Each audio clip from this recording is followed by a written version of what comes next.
আজ সকালটা যেন একটু বেশি সুন্দর লাগছে, কারণ আমার রঙ্গন ফুলের গাছে ফুটেছে একরাশ রঙিন সৌন্দর্য।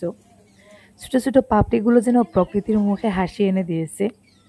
এই ফুলগুলো শুধু গাছেই ফুটে না, মনে হয় একটা শান্তির বাতাস বইয়ে দেয়। তাই আমি আজকের দিনের শুরুটা করেছি এই রঙ্গনের রঙে রাঙিয়ে। চলুন আপনাদেরও সেই সৌন্দর্যে একটু সামিল করি। আসসালামু আলাইকুম। সুখ দুঃখের সংসারের আরো একটা নতুন ভিডিওতে আপনাদেরকে আরো একবার স্বাগত জানিয়ে আবারও আরো একটা নতুন দিনের কার্যকলাপ আপনাদের সাথে শেয়ার করতে চলেছি। আমি যখনই আমার ঘরের পেছন দিকে বের হই, এই ফুলগুলোকে দেখলেই মন কেমন যেন একটা অদ্ভুত নেশায় ভরে ওঠে। এই তো, একবার তাকিয়ে দেখুন এই ফুলের তোড়াগুলোর দিকে। সৌন্দর্যে চোখ যেন একেবারে ঝলসে যাচ্ছে, প্রতিটা পাপড়ি প্রতিটা রং যেন আলাদা একটা ভাষায় কথা বলে। মন চায় ঘন্টার পর ঘন্টা বসে থাকি এই ফুলগুলোর পাশে। দেখতে দেখতে মাঝে মাঝে মনে হয় এই ফুলগুলোই বুঝি পৃথিবীর সব থেকে সুন্দর ফুল। শুধু সৌন্দর্য নয়, শান্তি প্রশান্তি আর ভালোবাসার এক নিঃশব্দ উৎস। দেখুন এই ফুলের তোড়াগুলো কত বড় বড় আর কতটা ঘন। প্রতিটা যেন নিজের সৌন্দর্য নিয়ে গর্ব করে দাঁড়িয়ে আছে। সবচেয়ে আশ্চর্যের বিষয় হলো এই ফুলগুলো অনেক দিন টিকে থাকে, না শুকোয় না ঝরে পড়ে। দিনের পর দিন এই ফুলগুলো এমনই টাটকা থাকে এবং এমনই রঙিন থাকে। আমি বেরিয়েছিলাম আমার সবজি বাগানের ওইদিকে। আজকে একটু পাট শাক কোটাবো। অনেকদিন হয়ে গেছে পাট শাক কোটানো হয় নাই। তো ঝুড়িটা নিয়ে বেরিয়েছিলাম। ওখানে এসে ফুলের তোড়াগুলো দেখে ঠিক থমকে দাঁড়িয়েছিলাম। আমি যখনই আমার ঘরের পেছন দিকে বের হই আর ওই ফুলের গাছটার কাছে আসি, তখনই এভাবেই দাঁড়িয়ে পড়ে ফুলের তোড়াগুলোকে একটু হাত দিয়ে আদর করি। তো যাই হোক, তারপরে চলে আসছি একটু পাট শাক কোটানোর জন্য। অনেকদিন আগে, মনে হয় প্রায় ২০-২৫ দিন হয়ে গেছে, একবার পাট শাক কুটিয়েছিলাম। তারপরে আর পাট শাক কুটানো হয় নাই। গাছগুলো কেমন জানি হ্যাংলা হয়ে যাচ্ছে আস্তে আস্তে। তো পাট শাকের একটা বৈশিষ্ট্য আছে, পাট শাকের গাছ থেকে যত বেশি পাতা উঠানো হবে তত বেশি ডাল গজাবে, পাতা গজাবে। তো যেহেতু আমি তেমন একটা ওঠাই না, ওর জন্য দেখুন গাছগুলো কেমন জানি একটা ছোট ছোট হ্যাংলা হয়ে গেছে। আজকে ভাবলাম কিছু পাতা উঠিয়ে দুপুরের জন্য রান্না করি। আসলে সময়ের সাথে সাথে মানুষের পছন্দ যেমন পাল্টে যায়, ঠিক তেমনি খাবারের রুচিও দেখা যায় অনেক সময় পাল্টে যায়। জিভের স্বাদটাও আর আগের মতন থাকে না। একসময় পাট শাক আমি অনেক পছন্দ করতাম। আরিয়ানের বাবাও দেখা যেত প্রায় ২-৩ দিন পর পর বলতেন পাট শাক রান্না করার জন্য। ইদানিং দেখা যায় আমাদের ঘরে পাট শাকটা রান্না করলে অতটাও চলে না। মানে মাসে ১ বার বা বড় জোর ২ বার রান্না করলে দেখা যায় খেতে ভালোই লাগে। আর এর থেকে একটু বেশি রান্না করলে আর খাওয়া যায় না। তো যাই হোক, আজকে ১৫-২০ দিন পরে একটু পাট শাক উঠালাম। আশা করি ভালো লাগবে, খারাপ লাগবে না। আর কাঁঠালের বিচি আছে, কাঁঠালের বিচি দিয়ে পাট শাক রান্না করলে মোটামুটি ভালোই লাগে। তো যাই হোক, কিছুটা উঠিয়ে নিলাম। তারপরে ঘরে চলে আসলাম। এখন আমি এই যে আমার গ্যাসের চুলাটাকে একটু পরিষ্কার করব। একটু চা খাবো, গলাটা খুব বেশি ধরেছে। ওই ঘুমের ওষুধটা খাওয়ার পরে দেখা যায় গলাটায় খুব বেশি করে ধরে। গলা থেকে কথাগুলো বের করার সময় দেখা যায় অর্ধেক কথা বের হয়, অর্ধেক কথা ভেতর দিকে টেনে নিয়ে যায়। কথাগুলো স্পষ্টভাবে বের করা যায় না। তো সকালে আমি এই সমস্যাটা খুব বেশি করে ফিল করেছিলাম। তখন আর চা রান্না করা হয় নাই। তো এখন ভাবতেছি একটু লং তার আর আদা দিয়ে আরকি চা করে খাবো। তার আগে ভাবলাম গ্যাসের চুলা আর তার আশপাশের জায়গাটা একটু পরিষ্কার করে নেই। রান্নাঘরে আসলে ওই যে গ্যাসের চুলার আশপাশের জায়গাটা যখন তেলচে তেলচে হয়ে যায়, এত বেশি খারাপ লাগে, মুডটাই নষ্ট হয়ে যায়, রান্না করতে ইচ্ছে করে না। আর আজকে একটু বেশি ময়লা হয়ে গিয়েছিল গত ৪-৫ দিন। আর ওই গ্যাসের চুলাটা পরিষ্কার করা হয়েছে, তবে আশেপাশের জায়গাটা পরিষ্কার করা হয়নি, শুধু একটু শুকনা কাপড় দিয়ে মোছা হয়েছিল। তো আজকে একটু ভালো করে চুলা এবং চুলার আশপাশটা পরিষ্কার করে নিলাম। তারপরে একটু শান্ত মনে আমি চাটা রান্না করতেছি। মানে রান্নাঘরের সবকিছু পরিষ্কার হলে দেখা যায় রান্না-বান্না করতে আলাদা একটা এনার্জি পাওয়া যায়। আমি এখানে এক টুকরো আদা কুচি কুচি করে কেটে দিলাম, সাথে একটা গোলমরিচ আর একটা লং দিলাম। লং দিয়ে চাটা করব। এদিকে আমার যাও আসছেন বেড়াতে, উনিও বলতেছেন উনার নাকি মাথা ব্যথা করতেছে আর গলা ব্যথা করতেছে। তো উনারা আমার যা, দেবর, আমার শ্বশুর বাড়ির সবাই কিন্তু দুধ চা খান, লিকার চা একেবারেই পছন্দ করেন না। তো আমি আজকে বললাম যে আমি নিজে একটু চা করে দেই, দেখি খাওয়ার পর বলো কেমন লাগে।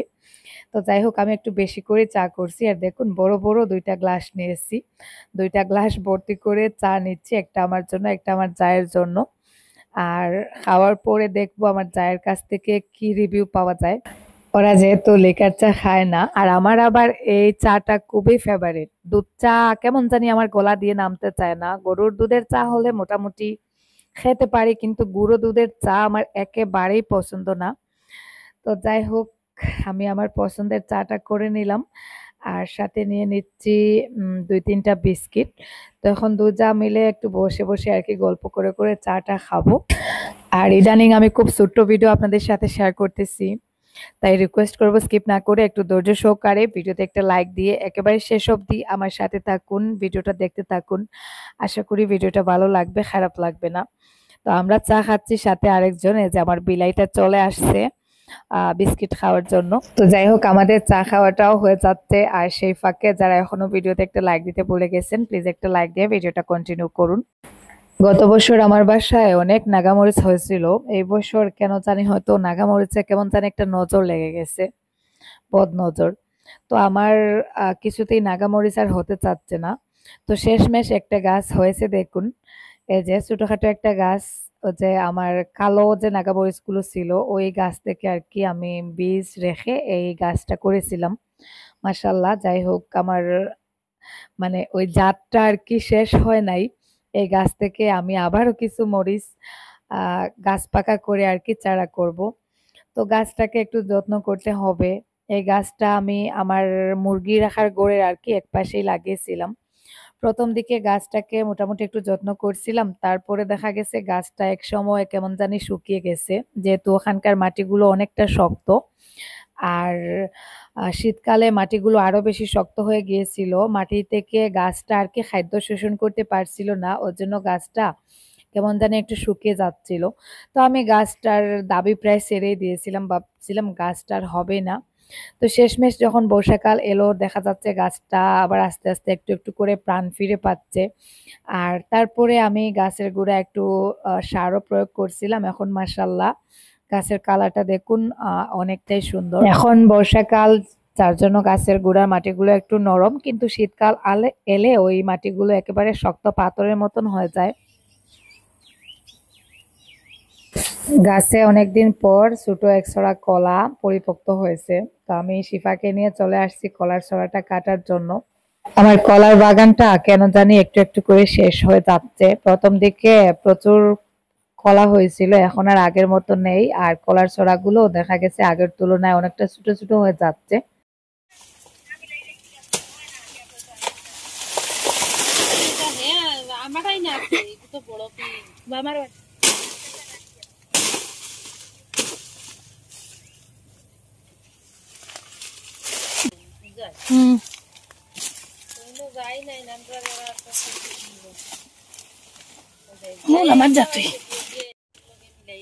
হুম, তো যাই হোক, অনেক কষ্টে আমি কলার গাছটাকে কেটে নিচে ফেললাম।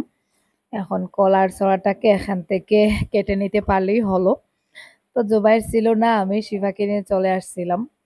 শিফা ক্যামেরাম্যানের কাজ করতেছে, আর আমি একা একা কলার গাছটাকে কেটে যে কলার ছড়াটাকে নিয়ে এখন অনেকটা কষ্ট করে নিচ থেকে উপরে উঠতে হচ্ছে।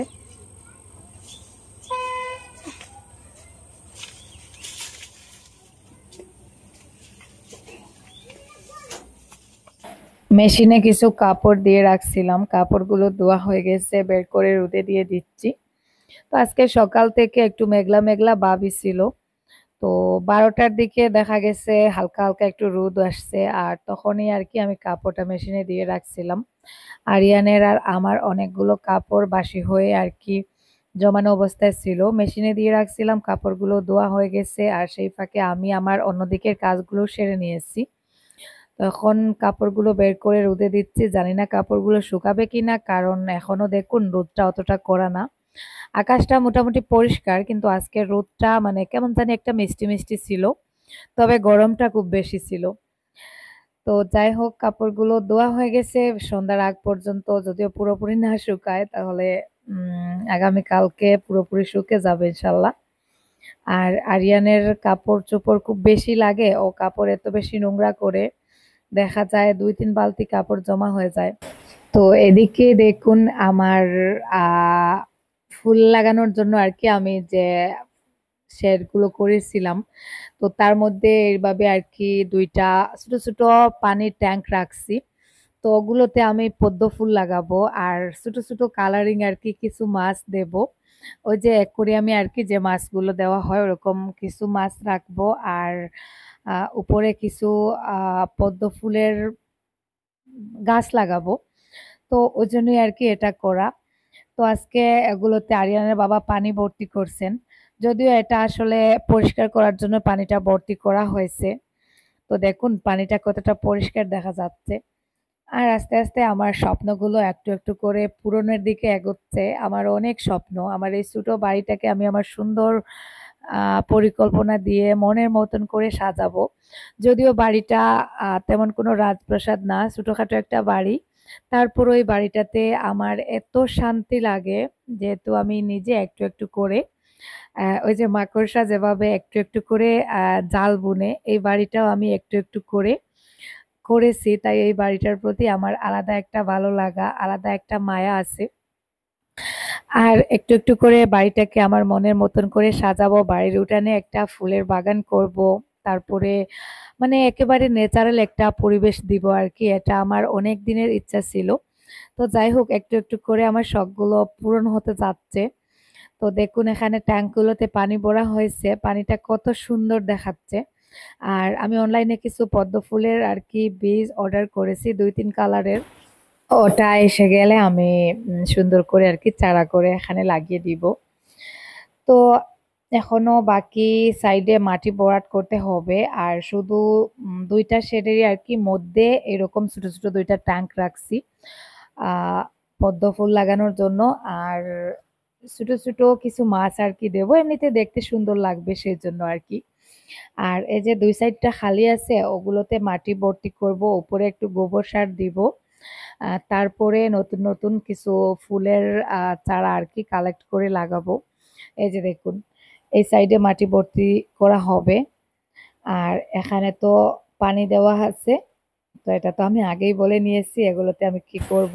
আর বাকি সাইডগুলোতে আর কি মাটি ভর্তি করা হবে, এই গাছগুলো উঠিয়ে মাটি ভরে তারপরে গাছগুলো আবার নতুন করে লাগাতে হবে। আমার বাড়িটা আসলে যেমনই হোক, তবে বাড়ির সামনের দিকটা আমি সুন্দর করে একটা ন্যাচারাল লুক দিব। তো এটা আসলে আমার অনেক দিনেরই একটা শখ। চলে আসছি দুপুরের রান্না বান্নায়। তো আজকে একটু চাপা শুটকি ভর্তা করব। চাপা শুটকি বা শীতল শুটকি, আমরা কিন্তু শীতল শুটকি বলি, অনেকে চাপা শুটকি বলেন, তাই 2টা নামই বললাম। তো পেঁয়াজ রসুন কাঁচামরিচ শীতল শুটকি সবটা একটু বাপিয়ে নিয়ে তারপরে একটু ধনিয়া পাতা আর লবণ দিয়ে আর কি মিক্সিতে দিয়ে ওটা আমি ভর্তাটা করে নিব। যদিও এটা পাটায় বেটে নিলে ভর্তাটা বেশি স্বাদের হয়, তো আমার কাছে সবকিছু একটু শর্টকাট করতেই ভালো লাগে। তো দেখুন 1 মিনিটের ভেতর আমার ভর্তাটাও রেডি হয়ে গেছে, একটু জাল জাল করে ভর্তাটা করেছি। আর সেই সাথে যে পাট শাকটা উঠিয়ে আনছিলাম ওটা এখন রান্না বসিয়ে দিয়েছি। পেঁয়াজ রসুন কাঁচামরিচ আর হচ্ছে কাঁঠালের বিচি দিয়ে তার উপরে পাট শাকটা দিয়ে দিচ্ছি শেষের দিকে। সামান্য একটু মাছ আর কি ভেঙে দিয়ে তারপরে নামিয়ে নিব। তো এটা আমি অনেকবার শেয়ার করেছি, আপনারা এই রান্নাটা অনেকে পছন্দ করেন না, তাই আমি আর সম্পূর্ণটা শেয়ার করলাম না। তো দুপুরের খাবার দাবারের পর্ব শুরু হয়ে গেছে। দেখুন আমি নিয়েছি ডাল, সকালে ডাল রান্না করছিলাম তার থেকে অনেকটা ডাল বেঁচে গেছে। আর আমি প্রথমেই কিন্তু চাপা শুটকি ভর্তা আর ডাল নিলাম, কারণ এই ভর্তাটা ডালের সাথেই বেশি মানায়। তো তারপরে একটু শাক আমি টেস্ট করব। তো যাই হোক খাওয়া দাওয়া শেষ করে এই যে বিকালের দিকে আমার যা আবারও আসছেন, যায়ের সাথে বসে বসে আর কি একটু গল্প করতেছি। আর কলার ছোড়াটাকে এখন আহ মানে ছোড়া থেকে কাদাগুলো আর কি আলাদা করে নিব। তো ছোট একটা সরি দেখুন, তো যে গাছটা থেকে কলার সরিটা কাটা হয়েছে ওই গাছটাও তেমন একটা বড় ছিল না। এই যে কথায় বলে না, যেমন গাছ ফলও তো তার তেমনই হবে। এর জন্য আর কি কলার সরিটা অনেকটা ছোট। তো যাই হোক কলাগুলো আমি এভাবে আলাদা আলাদা করে একটা ঝুড়িতে রেখে দিব। আর ভাবতেছি অনেকদিন পর যেহেতু বাগান থেকে সরি কলা কাটছি, কলাগুলো পাকলে মেরা পিঠা করব, যেটা আমাদের অঞ্চলে খুবই বিখ্যাত। মানে মেরা পিঠা বা অনেকে সই পিঠাও বলেন। তো আমরা কিন্তু মেরা পিঠাই বলি। ওই যে চালের গুঁড়ি দিয়ে করা হয় আর ওটা কিন্তু নারকেল এবং কলার সাথে খেতে আ মানে আমাদের এদিকে নারকেল এবং কলার সাথে খাওয়া হয়। এটা খুবই জনপ্রিয় একটা খাবার। তো ওই পিঠাটা করব, অনেকদিন হয়ে গেছে করা হয় নাই। আর কলাটা দেখেই মানে আমার মাথায় এই আইডিয়াটা আসলো যে কলাগুলো পাকলে এবার পিঠাটা করে নিব। অনেকদিন হয়ে গেছে ওই পিঠাটা আমাদের ঘরে করা হয় নাই। তো যাই হোক, বিকালের দিকে একটু হাঁটতে বেরিয়েছি, ঘরের সামনের দিকে একটু হাঁটাহাঁটি করছিলাম। আর এই যে আমার বিলাইটা দেখুন, এত দুষ্টু হয়েছে। তো আরেকটা মজার বিষয় আপনাদেরকে বলি, এই বিলাইটা যখন প্রথম আনছিলাম তখন থেকে আমরা এটাকে মেয়ে বিড়াল বলেই জানতাম। কিন্তু গত কয়েকদিন থেকে আমি লক্ষ্য করতেছি ও কিন্তু মেয়ে বিড়াল না, ওটা আসলে ছেলে বিড়াল। তো আমি মনে মনে ভাবছিলাম বিড়ালটা মনে হয় প্রেগনেন্ট। তো শেষমেশ দেখা গেছে ও মেয়ে না, ও ছেলে বিড়াল। মানে সেদিন আমার মা যখন আসলেন, আমার মাই আর কি ওর জেন্ডারটা আইডেন্টিফাই করলেন যে ওটা ছেলে বিড়াল। তো এদিকে দেখুন বিকাল বেলা আমার উঠানের মধ্যে ফুটবল খেলা চলতেছে। আমার দেবরের ছেলে, ৩টা ছেলে আর আরিয়ান। মানে আরিয়ানের একদিক দিয়ে সুবিধাই হয়েছে ওরা এখানে আসায়, মানে ও খেলাধুলার সঙ্গী পায়। তো যাই হোক, আরেকটা কথা আপনাদের সাথে শেয়ার করে নেই। আমি যেহেতু ফেসবুকে ভিডিও শেয়ার করতেছি, অনেকে জিজ্ঞাসা করেন, আপু তুমি তোমার ফেসবুক পেজ কি মনিটাইজেশন হয়েছে? তুমি কি ফেসবুক থেকে টাকা ইনকাম করতে পারতেছো? না, এখন পর্যন্ত আমি কন্টেন্ট থেকে কোনো টাকা ইনকাম করিনি। শুধু বোনাস থেকে অল্প কিছু টাকা ইনকাম করেছি। এই $5 থেকে $7 মতন আরকি। Star setup, payout, bonus, subscription, তারপরে শুধু ওই কন্টেন্ট মনিটাইজেশন ছাড়া আরকি বাকি সবগুলো আ টুলস আমি পেয়ে গেছি। তো ওই কন্টেন্ট মনিটাইজেশনের অপেক্ষায় আছি। ইনশাআল্লাহ আল্লাহ চাইলে সেটা হবে একদিন। সবাই দোয়া করবেন। আর আজকের মতো এ পর্যন্ত। আপনারা সবাই ভালো থাকুন, সুস্থ থাকুন। দেখা হবে নতুন কোনো ভিডিওতে। আল্লাহ হাফিজ। আসসালামু আলাইকুম।